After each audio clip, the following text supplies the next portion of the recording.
बिस्मिल्लाहिर्रहमानिर्रहीम। अस्सलाम वालेकुम अज़ीज़ तलबा। इस वीडियो में एक्सरसाइज 2.4 का क्वेश्चन नंबर 4 मैं आपको करके दिखाऊंगा। क्वेश्चन नंबर 4 की अगर स्टेटमेंट देखें तो उसमें उसने कुछ टर्म्स हमें दी हुई हैं और वो हर एक टर्म में हमें कह रहा है कि एक्स की वैल्यू जो है वो फाइंड आउट करें।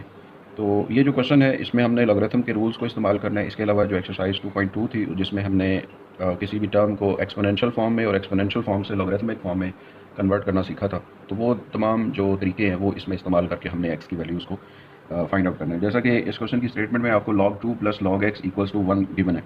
सो जो लेफ्ट हैंड साइड पे हमारी टर्म है ये दो लॉगरिथम का मजमूआ है, तो इस पर तो प्रोडक्ट रूल लग जाएगा। सो इसको अगर हम सिंगल लॉगरिथम की शक्ल में लिखें तो ये log 2 इंटू एक्स आ जाएगा। यानी ये जो दोनों नंबर थे, आर्गूमेंट्स थे, इन दोनों को हमने मल्टीप्लाई कर दिया है और इसको हम अगर विद इन ब्रैकेट्स लिख लें तो वो भी ज़्यादा क्लियर हो जाएगा।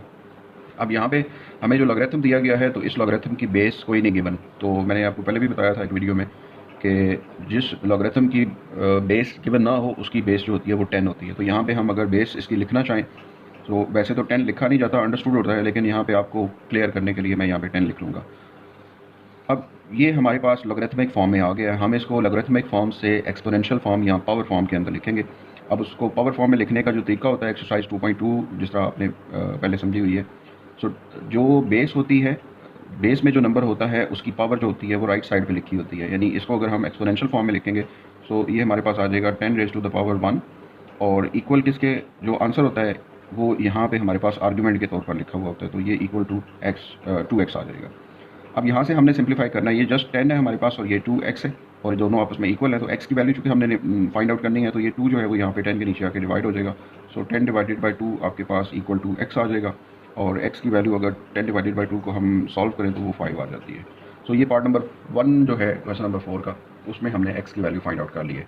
पार्ट नंबर 2 हम देखते हैं। पार्ट नंबर 2 में हमें जो टर्म दी हुई है उसने उसको मैं लिख लेता हूँ log 2 बेस गिवन है 2 और जो टर्म है यहाँ पे वो x है, इसी तरह प्लस log उसकी बेस 2 है और जो टर्म है वो 8 है और इक्वल टू जो जिस नंबर के है ये 5 है। तो यहाँ पे भी दोनों लॉगरिथम जो है वो ऐड हो रहे हैं, लेकिन यहाँ पे हमें बेस कोई नहीं गिवन थी, यहाँ पे हमें बेस गिवन है। तो बेस गिवन हो या बेस गिवन ना हो उससे उस पर कोई फ़र्क नहीं पड़ता। ये दोनों चूँकि सम हो रहे थे, प्लस हो रहे थे, तो जो इनके आर्ग्यूमेंट्स हैं उन दोनों को हम मल्टीप्लाई कर देंगे। सो एक आर्ग्यूमेंट 8 है और दूसरा आर्ग्यूमेंट x है और इक्वल टू हमारे पास राइट साइड पे 5 मौजूद है। अब इसको भी हम एक्सपोनेंशियल फॉर्म में लिखेंगे, तो एक्सपोनेंशियल फॉर्म में जो बेस होती है उसकी पावर राइट साइड पे जो गिवन होता है वो नंबर, यानी ये आ जाएगा 2 raise to the power 5 equal to 8x। अब 2 रेज़ टू द पावर 5 जो होता है ये 32 होता है हमारे पास।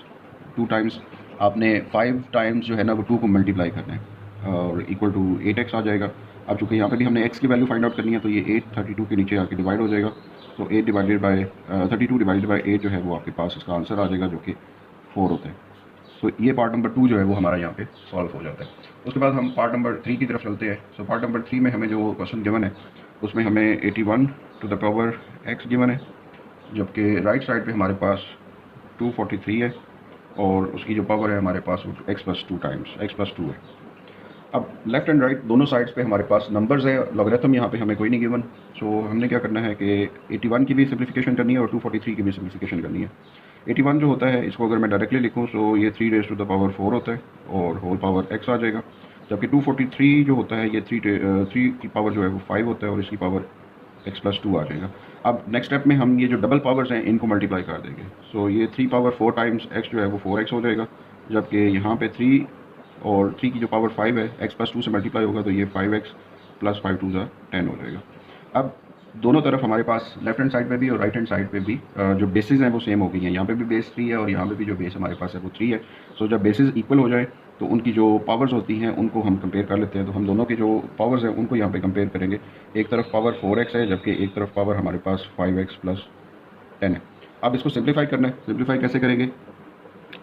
जो 4x है इसको हम राइट साइड पे ले जाएंगे और 10 जो है इसको लेफ्ट साइड पे ले आएंगे, यानी x को सॉल्व कर रहे हैं। सो नेगेटिव 10 उधर से इधर आएगा तो नेगेटिव 10 हो जाएगा, जबकि ये 5x और ये 4x उधर लेके गए हैं तो ये माइनस 4x हो जाएगा। सो ये negative 10 equals to 5x minus 4x जो होता है वो हमारे पास x होता है।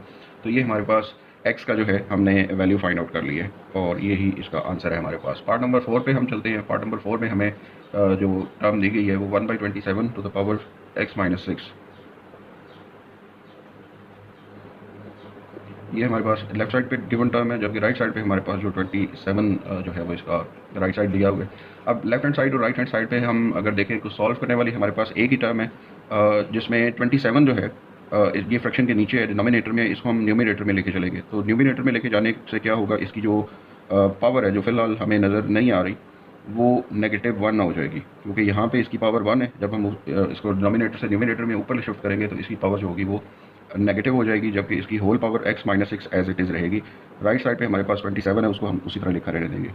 अब यहाँ पे ये जो दोनों डबल पावर्स हैं इन दोनों को हम आपस में मल्टीप्लाई कर देंगे। सो ये हमारे पास हो जाएगा 27 और negative prime 1 times x, negative negative positive हो जाएगा, 6 1 6, और राइट साइड पे हमारे पास जो 27 है वो एज इट इज़ आ जाएगा। अब लेफ्ट हैंड साइड और राइट हैंड साइड पे हम देख रहे हैं कि जो हमारी बेस है वो दोनों तरफ सेम हो गई है, तो जो पावर्स है उनका कंपैरिजन कर लेंगे। राइट साइड पे जो 27 है उसके ऊपर पावर 1 है, सो हम पावर्स का कंपैरिजन करेंगे जिस तरह पिछले क्वेश्चन में किया था। सो लेफ्ट साइड पे पावर जो है वो -x + 6 है, जबकि राइट साइड पे जो पावर है वो 1 है। अब यहाँ से हम इसको अगर सिंप्लीफाई करें तो -x राइट साइड पे चला जाएगा और 1 जो है वो हम लेफ्ट साइड पे लेके आएंगे। सो ये 6 - 1 हो जाएगा और -x उधर जाके +x हो जाएगा। सो 6 - 1 जो है 5 आ जाता है आपके पास, और ये x। सो ये जो है हमारे पास पार्ट नंबर 4 भी सॉल्व कर लिया हमने। उसके बाद पार्ट नंबर 5 की स्टेटमेंट को अगर हम देखें तो पार्ट नंबर 5 की स्टेटमेंट में हमारे पास हमें लॉगरिथम की शक्ल में क्वेश्चन गिवन है। तो लॉग और उसकी जो पावर है 5x माइनस पावर नहीं है सच, जो आर्ग्यूमेंट है 5x - 10 है, जबकि राइट साइड पे हमारे पास इक्वल के दूसरी तरफ 2 है। अब यहाँ पे भी हमारे पास इसको सॉल्व करने का एक ही तरीका है, जिस तरह पार्ट नंबर 1 में हमने किया था सेकंड स्टेप में। इसका जो लॉगरिथम है उसकी बेस कोई नहीं गिवन, तो इसकी बेस जो होगी ये 10 होगी, और ये हम लिख लें या ना लिखें अंडरस्टूड होता है, मैं आपको समझाने के लिए सर यहाँ पे लिख रहा हूँ। अब इसको हम एक्सपोनेंशियल फॉर्म में लेके जाएंगे। सो बेस की पावर जो होती है वो राइट साइड पे जो लिखा हुआ नंबर होता है वो होता है, जबकि जो इसका आंसर होगा वो 5x - 10 के इक्वल हो गया। अब इसको सिंप्लीफाई करेंगे तो 10 रेज़ पावर 2 जो होता है ये 100 होता है हमारे पास, जबकि ये 5x - 10 आ जाएगा एज इट इज़। अब -10 को हम लेफ्ट साइड पे लेके आएंगे 100 वाली साइड पे, तो ये -10 जो है ये हमारे पास +10 हो जाएगा, और ये 5x बाकी बच जाएगा। सो 100 + 10 110 इक्वल्स टू 5x, और 5 इसके नीचे आके डिवीजन में आ जाएगा। So 110 divided by 5 equals to x। So x का आंसर जो है वो हमारे पास यहाँ पे 22 आ जाएगा। सो इस तरीके से पार्ट नंबर 5 जो है वो भी हमने सॉल्व कर दिया। उसके बाद इस क्वेश्चन नंबर 4 का लास्ट पार्ट हमारे पास एक रह जाता है। लास्ट पार्ट में हमें जो टर्म गिवन है वो गिवन है लॉग विद द बेस 2 है, और आगे जो इसका आर्गूमेंट है वो x + 1 है, जबकि माइनस नेक्स्ट जो हमारे पास टर्म है वो भी लॉग विद द बेस 2 है, और जो टर्म है वो x - 4 है, और राइट साइड पे हमारे पास जो इसका आंसर गिवन है वो 2 है। सो ये दो लॉगरिथम्स हमें गिवन है जो कि सम डिफरेंस की फॉर्म में लिखे हुए हैं। इसका मतलब है इसके जो आर्ग्यूमेंट्स हैं वो क्वोशंट की फॉर्म में हम लिखेंगे, फ्रैक्शन की शक्ल में लिखेंगे। क्वोशंट रूल अप्लाई किया गया। सो क्वोशंट रूल को हम रिवर्स करेंगे तो इसका एक आर्ग्यूमेंट जो फर्स्ट नंबर पे है वो ऊपर आ जाएगा, जबकि सेकंड नंबर वाला जो आर्ग्यूमेंट है वो नीचे आ जाएगा, और इसको विद इन ब्रैकेट हम लिख लेंगे। राइट साइड पे हमारे पास 2 आ जाएगा। अब यहाँ से हम इसको वापस एक्सपोनेंशियल फॉर्म में लेके जाएंगे। सो एक्सपोनेंशियल फॉर्म में कैसे आएगा, ये जो बेस है इसकी पावर ये 2 आ जाएगा, जबकि राइट साइड पे हमारे पास x + 1 डिवाइडेड बाई x - 4 आ जाएगा। और इसको अगर हम सिंप्लीफाई करें सो 2 power 2 4, x + 1 divided by x - 4। अब यहाँ से क्रॉस मल्टीप्लिकेशन होगी, इसके नीचे डिवाइडेड बाई 1 कर लेते हैं। सो ये टर्म जो है वो 4 से मल्टीप्लाई हो जाएगी, और ये 1 जो है ये इस टर्म से मल्टीप्लाई होगा। सो 4 टाइम्स x - 4, जबकि राइट साइड पे हमारे पास x + 1 ही आएगा क्योंकि वो 1 से मल्टीप्लाई हो रहा था। सो इसको सिंप्लीफाई करते हैं, 4x - 16 इक्वल्स टू x + 1। अब x को हम एक तरफ कर लेंगे, सो ये +x इधर ले आएंगे और ये -16 इधर ले जाएंगे। सो 4x - x बिकम्स 1 + 16 हो जाएगा। सो ये आ जाएगा हमारे पास 3x, जो कि ये आ जाएगा 17। अब अगर इसको हम सिंप्लीफाई करें तो x = 17 डिवाइडेड बाई 3 हो जाएगा। अब चाहे तो हम इसको एज इट इज़ इसी तरह लिखा रहने दें, और चाहे तो हम इसको मिक्स फ्रैक्शन की शक्ल में जो है वो, क्योंकि ये इम्प्रॉपर फ्रैक्शन है तो इसको हम दूसरी शक्ल में भी लिख सकते हैं 5 होल 2/3।